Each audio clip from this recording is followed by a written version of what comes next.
মৰমৰ ছাত্ৰ-ছাত্ৰীসকল স্বাগতম জনাইছো সকলোকে এই ভিডিঅ'ত লৈ আহিছো ক্লাছ 6ৰ অসম জাতীয় বিদ্যালয় পাঠ্যপুথিৰ এনুৱেল এক্সাম 2026 বৰ্ষৰ জেনেৰেল সায়েন্স অৰ্থাৎ বিজ্ঞানৰ কুৱেশ্যন পেপাৰখন ইয়াত থকা 1 নম্বৰীয়া কুৱেশ্যনসমূহ সমাধান কৰিম এই ভিডিঅ'টোৰ পৰা বহুত কুৱেশ্যন তোমালোকৰ স্কুলৰ এক্সাম বিলাকত কমন পৰিব গতিকে ভিডিঅ'টো প্ৰথমৰ পৰা শেষলৈকে চাই থাকিবা প্ৰথমবাৰৰ বাবে চেনেললৈ আহিলে চেনেলটো সাবস্ক্ৰাইব কৰি ল'বা ফাৰ্ষ্টত আছে শুদ্ধ উত্তৰ বাছি উলিওৱা এবিধ অৰ্ধস্বচ্ছ বস্তুৰ উদাহৰণ হৈছে তেল কাগজ এবিধ পানীত অদ্ৰৱণীয় পদাৰ্থৰ উদাহৰণ হৈছে বালি বালি পানীত দ্ৰৱণীয় নহয় সৰ্বোচ্চ পৰিমাণৰ দ্ৰৱীভূত হৈ থকা দ্ৰৱটো হ'ল সংপৃক্ত দ্ৰৱ উষ্ণতা বাঢ়িলে পদাৰ্থৰ দ্ৰব্যতা বাঢ়িবও পাৰে কমিবও পাৰে পৃথিৱী পৃষ্ঠত থকা কিমান শতাংশ পানী ব্যৱহাৰৰ উপযোগী 3% ব্যৱহাৰযোগ্য পানীৰ উৎস হ'ল কুঁৱা অতি কম পৰিমাণৰ বৰষুণ হলে কি ঘটে অনাবৃষ্টি ঘটে তলত দিয়ে এককবোৰক কোনটো দৈৰ্ঘ্যৰ একক নহয় ঘণ্টা ঘণ্টাটো দৈৰ্ঘ্যৰ একক নহয় তলত দিয়ে এককবোৰক কোনটো মানৰ একক মিটাৰ হৈছে মানৰ একক এসআই একক পদ্ধতিৰ দৈৰ্ঘ্যৰ একক কি এসআই একক পদ্ধতিৰ দৈৰ্ঘ্যৰ একক হৈছে সেন্টিমিটাৰ তাৰপিছত স্তম্ভ এৰ লগত স্তম্ভ বি মিলাব লাগে কম বৰষুণৰ পৰিমাণ অনাবৃষ্টি অতিমাত্ৰা বৰষুণ বানপানী পৃষ্ঠজল নদী বৰষুণৰ পানী ধৰি ৰখা পানী সংৰক্ষণ লুনিয়া পানী সাগৰ শুদ্ধ লিখিব লাগে ফলমূল আৰু শাক-পাচলিৰ বাকলি জীৱ পচনক্ষম আৱৰ্জনা শুদ্ধ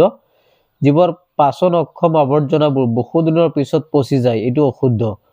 আৱৰ্জনাবোৰ জ্বলাই পেলোৱাতকৈ ইয়াৰ পৰা পাচন সাৰ প্ৰস্তুত কৰাটো বেছি ভাল এটো শুদ্ধ নেক্সট পুনৰাৱৰ্তন কৰিব পৰা আৱৰ্জনাবোৰ পুনৰ ব্যৱহাৰ কৰিব নোৱাৰি এটো অশুদ্ধ তাৰ পিছত ই নম্বৰত আছে জীৱৰ পচন অক্ষম আৱৰ্জনাবোৰ প্ৰদূষণ কৰে এটো শুদ্ধ তাৰ পিছত চমু উত্তৰ দিয়া 20 মাৰ্কৰ 10টা আছে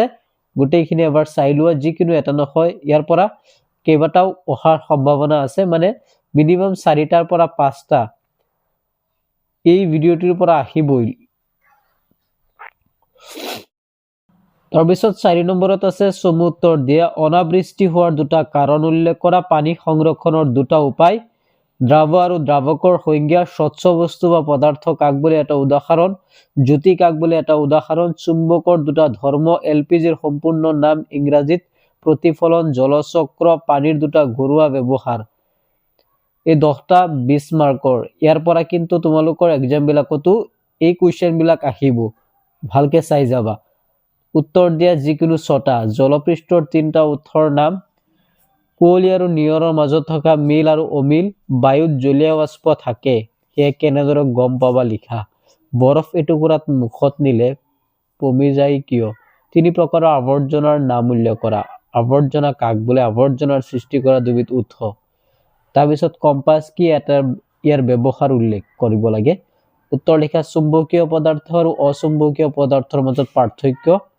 চৌগন হ'বলৈ প্ৰয়োজনীয় 4টা শৰ্ত চাহ আৰু প্ৰতিবিম্বৰ মাজত পাৰ্থক্য লিখিব লাগে 3টা আহিছে 12 মাৰ্কস আৱৰ্জনাৰ ব্যৱস্থাপনাৰ 5 আৰ কি লিখা এটো 5 মাৰ্কসত তাৰ পিছত বৈদ্যুতিক বাল্ব এটাৰ চিত্ৰ আঁকি ইয়াৰ অংশসমূহ নামাকৰণ কৰিব লাগে 5 মাৰ্কস গতিকে এইখিনি আছিল কুৱেশ্যন পেপাৰখন আশা কৰো ভিডিঅ'টোৰ দ্বাৰা অলপ হলেও উপকৃত হ'ব পাৰিছা চেনেলটো সাবস্ক্ৰাইব কৰি ৰাখিবা নোটিফিকেশন বেল আইকনটো প্ৰেছ কৰি ৰাখিবা ভিডিঅ লাইক এটা কৰি লবা এই চেনেলতেই তোমালোকে প্ৰত্যেকটা সাবজেক্টৰ কুৱেশ্যন পেপাৰ বিলাক পাবা আজিৰ কাৰণে ইয়াতে সামৰিলো ধন্যবাদ